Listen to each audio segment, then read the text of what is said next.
आज हम पढ़ेंगे अध्याय 3 चैप्टर 3 आव्यूह। उसे हम मैट्रिक्स कहते हैं। अब देखिए, ये नया शब्द है आव्यूह। आव्यूह होता है क्या है, आपने आज तक पढ़ा ही नहीं होगा। तो देखिए, कुछ डाटा होता है, हम उस डाटे को, डाटा मतलब कुछ हमें गिवन है, कुछ वैल्यूज हमें गिवन है, तो हम उस वैल्यू को कैसे लिखते हैं, ये उसके लिखने का प्रकार है। ठीक है, तो आव्यूह की डेफिनेशन से आइए हम समझें आव्यूह होता क्या है। तो देखिए, यहाँ पे जैसे लिखा है, आव्यूह संख्याओं या फलनों अथवा व्यंजकों। संख्याओं नंबर्स पता है, फलन फंक्शंस आपको पता है, व्यंजक व्यंजक x प्लस वाई प्लस ये भी व्यंजक होते हैं। को इन सभी को, जैसे संख्याओं को, फलनों को अथवा व्यंजकों को आयताकार विन्यास के रूप में लिखने पर जो हमें प्राप्त होता है, इसे हमने देखिए आयताकार यानी आयत के आकार का, है नहीं, आयत के आकार का एक विन्यास है हमारा आयताकार, उसके लिखने पर ही जो हमें ये प्राप्त हुआ है, इसे हम आव्यूह कहते हैं। ठीक है, तो हम कह सकते हैं संख्याओं या फलनों अथवा व्यंजकों का व्यंजकों के आयताकार विन्यास को ही हम आव्यूह कहते हैं। जैसे a इज इक्वल टू, ये एग्जाम्पल है, इस प्रकार लिखा है, a इज इक्वल टू 1 3 5 2 4 6। ठीक है, b is equal to X Y Z, c is equal to X square sine X 1 minus X 0। तो ये सब आव्यूह हैं। इसे हम किसी से भी रिप्रेजेंट कर सकते हैं, a b c d number से। यहाँ पे ये कुछ फंक्शंस हैं, 1 minus x square sine x, और ये कुछ नंबर्स हैं, व्यंजक हैं हमारे। तो अब देखिए, ये जो आव्यूह के अंदर जो संख्याएं लिखी हैं, आव्यूह ये है, आव्यूह के अंदर अंदर यानी ये 1 3 5 2 4 6 एक्स वाई जेड, ये संख्याओं या फलन अथवा व्यंजक जो लिखी गई हैं, अंदर संख्याएं लिखी गई हों या फलन अथवा व्यंजक, उन्हें हम आव्यूह के अवयव कहते हैं। आव्यूह ए का 1 3 5 2 4 6 ये क्या है, अवयव है, आव्यूह एक है। ठीक है, अब देखते हैं आव्यूह की कोटि अर्थात order of matrix, order of a matrix. तो देखिए किसे कहते हैं आव्यूह की कोटि। तो देखते हैं, माना किसी आव्यूह में, देखिए अभी हमने आव्यूह पढ़ी है, तो इसमें एक बात और बताते हैं हम, ये 1 3 5 ये जो इस प्रकार लिखे गए हैं, ये इस टाइप से लिखे गए हैं ना, ये 1 3 5, तो इसे हम कहते हैं पंक्ति, रो। क्या कहते हैं, पंक्ति अथवा रो, ये कहते हैं। ठीक है, और जो इस प्रकार लिखे गए हैं, ये इसे कहते हैं हम कॉलम। ये तो हमारी पंक्ति अथवा रो हैं, इस प्रकार लिखे गए। और इसे जो सीधे सीधे एक स्तंभ जैसे हैं, तो इन्हें हम स्तंभ कहते हैं, स्तंभ या कॉलम। ठीक है, तो आइए देखते हैं कोटि क्या होती है। माना किसी आव्यूह में m पंक्ति है, यानी जो पंक्ति है, रो है हमारी, वो m है। जैसे इसमें कितनी रो थी हमारी, 1 2। ठीक है, और n स्तंभ है, इसमें हमारे कितने स्तंभ थे, 1 2 3, ऐसे वो चलेगा 3 4 5 डॉट डॉट डॉट कहां तक, n तक है। इसी प्रकार रो भी 1 2 3 4 5 कहां तक है, n तक है। ठीक है, तब हम उस आव्यूह को इस प्रकार लिख सकते हैं, a इज इक्वल टू ये होता है और m क्रॉस n, या a i j लिख सकते हैं m क्रॉस n। देखो देखो दोनों एक ही हैं, इसमें हमने वैल्यूज अलग अलग करी हैं, m की वैल्यू रखी है, i और j की वैल्यू रखते गए और हमारे पास ये आ जाएंगे। जैसे i की जगह 1 रखा, फिर j की जगह 1 रखा, तो a11, i की जगह 1 रखा, j की जगह 2 1 2, i की जगह 1, a की जगह 3 a13। इसी प्रकार डॉट डॉट डॉट कहां तक रखेंगे हम, i की जगह हमने 1 रखा और j की जगह n तक ले गए हम, है ना। इसी प्रकार i की जगह 2, फिर यहाँ पे 1 2 3 पुट करने लगे, तो a21 a22 a23 a2n ये आ गया हमारे पास। ठीक है, अब am1 am2 am3 amn, क्योंकि हम यहाँ पे i की जगह हम क्या क्या रख सकते हैं, देखिए i की जगह हमने 1 2 3 4 5 6 ऐसे डॉट डॉट डॉट हमने i की जगह m तक रखे टर्म, और j की जगह हमने 1 2 3 4 5 6 ये भी हम कहाँ तक ले गए, n तक। जैसे देखिए i की जगह हमने 1 2 3 1 2 3 यहाँ पे आएगा 4 5 6 6 7 8 9 10 10 ऐसे करके m तक आएगा। इसी प्रकार j की जगह 1 2 3 और डॉट डॉट डॉट कहाँ तक है n तक। और ये लास्ट टर्म बचेगा हम a m n। तब m क्रॉस n को ही हम आव्यूह की कोटि कहते हैं। जितने रो होंगे, रो और कॉलम अर्थात पंक्ति और स्तंभ की अगर मल्टीप्लाई करें तो उसे ही आव्यूह कहते हैं। m क्रॉस n को ही आव्यूह की कोटि कहते हैं। सॉरी, मिस्टेक हो गई। m क्रॉस n को ही आव्यूह की कोटि कहते हैं। कोटि का प्रथम अक्षर जो है m, ये पंक्तियों की संख्या, और द्वितीय अक्षर जो n है ये स्तंभों की संख्या को व्यक्त करता है। उदाहरण देखते हैं। a is equal to A I J 2 cross 2। इससे पता चलता है कि इसमें दो पंक्ति होनी चाहिए और दो स्तंभ होने चाहिए, है ना। तो हम इसका प्रश्न करेंगे तो देखिए, दो पंक्ति अर्थात एक एक और दो, और स्तंभ दो होने चाहिए, एक दो। और यहाँ पे क्रॉस में देखिए कितने क्रॉस बने, 1 2 3 4, अर्थात इसमें कितने अवयव होने चाहिए, 4।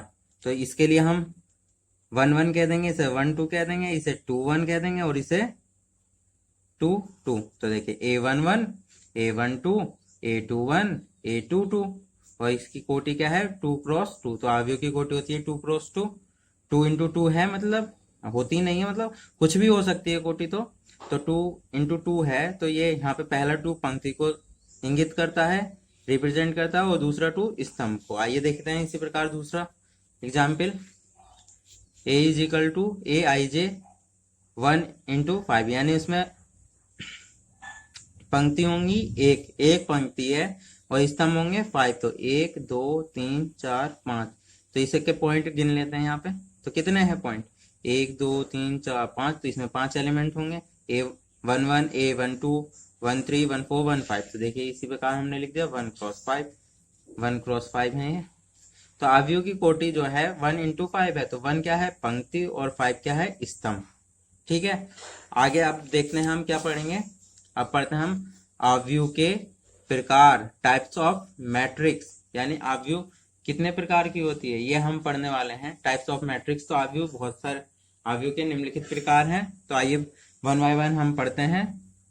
तो देखते हैं, पहली अवयव क्या है हमारी, पंक्ति अवयव।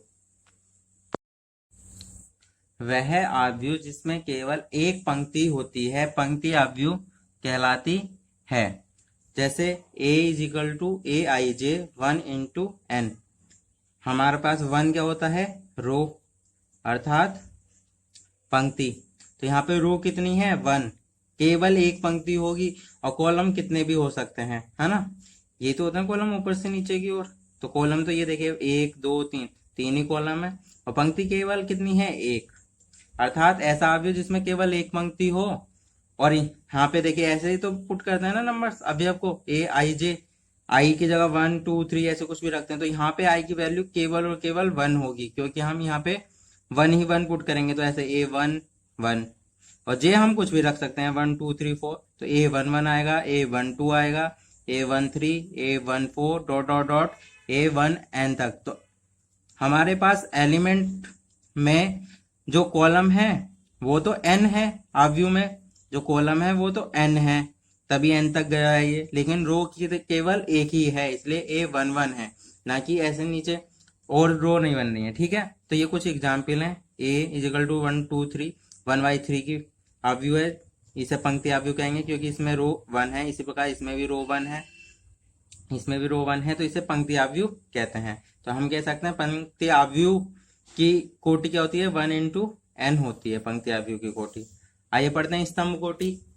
जैसे आपने पंक्ति अवयव अर्थात रो मैट्रिक्स पढ़ी, इसी प्रकार स्तंभ अवयव कॉलम मैट्रिक्स है। उसमें पंक्ति एक होती थी, इसमें कॉलम एक होगी, और पंक्ति कितनी भी हो सकती है। तो देखिए वह अवयव जिसमें केवल एक स्तंभ होता है स्तंभ अवयव कहलाता है। तो यहाँ पे स्तंभ तो 1 है, एक ही रहेगा, और कॉलम m तक जा सकते हैं, तो ये भी वही हो जाएगा।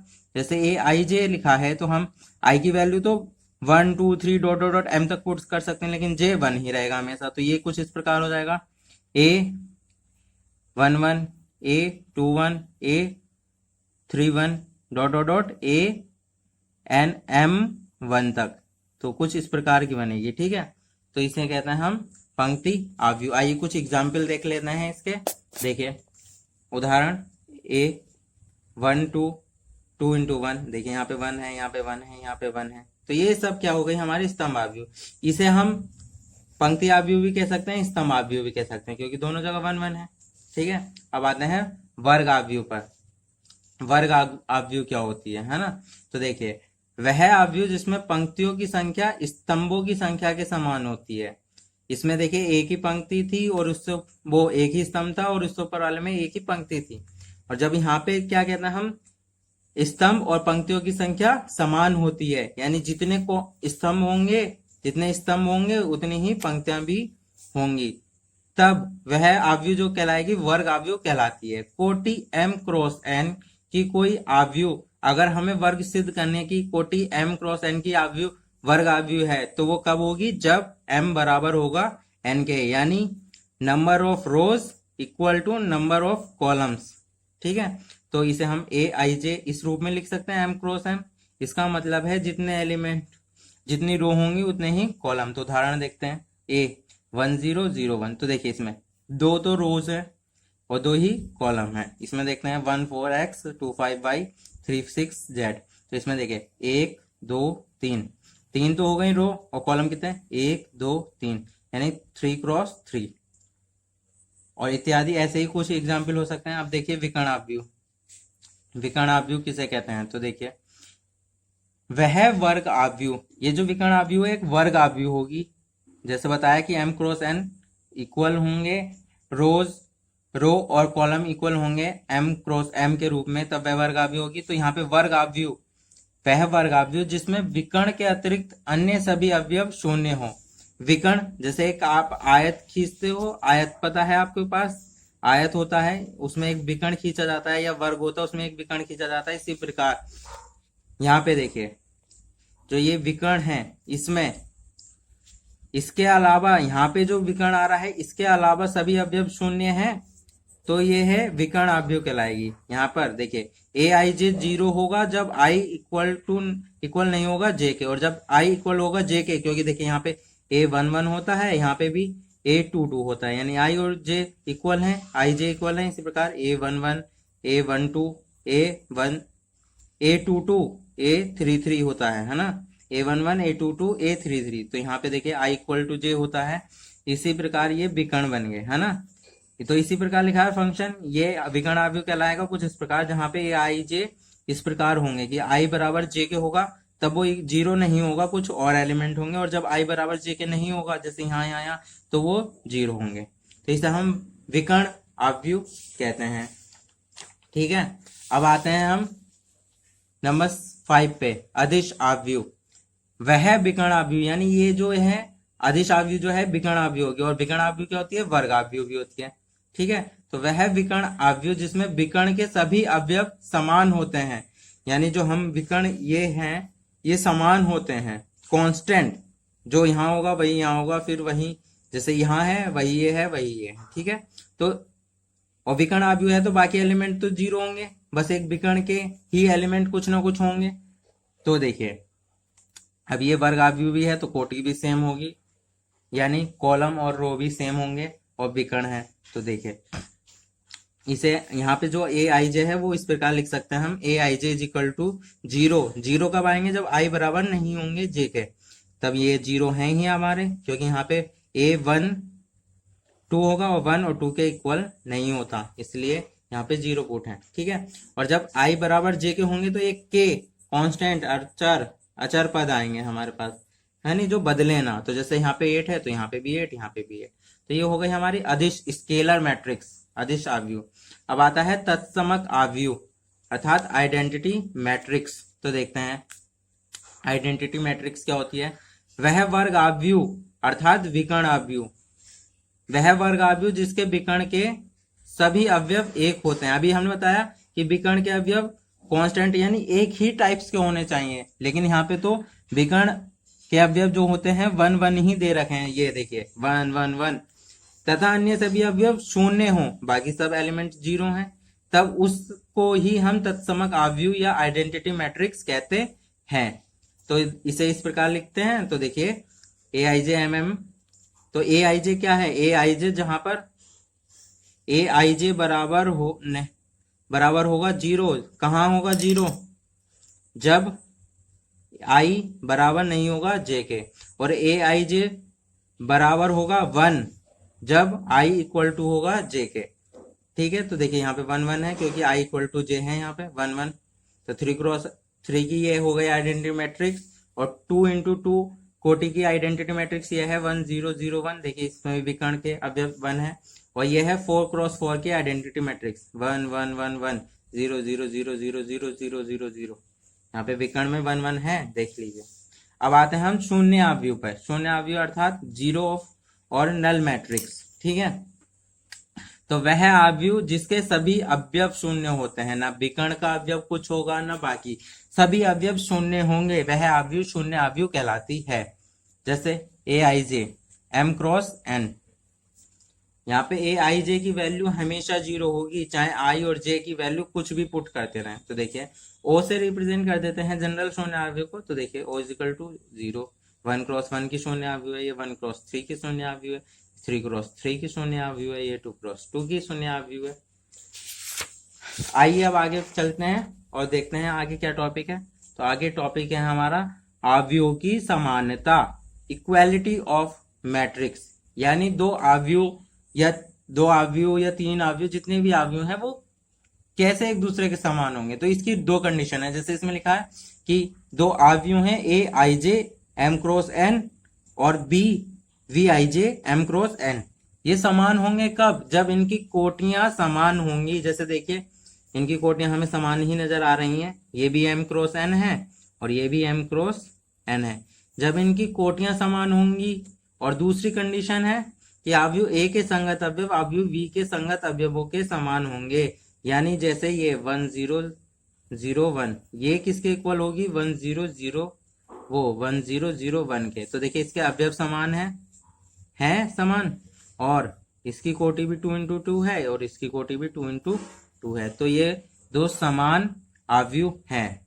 ठीक है, तो अगर आपको वीडियो पसंद आई हो तो लाइक कीजिए और शेयर कीजिए, और सभी बच्चों तक इस वीडियो को पहुंचाइए ताकि सभी लोग हमारे इस चैनल से जुड़ सकें और अपनी नॉलेज गेन कर सकें।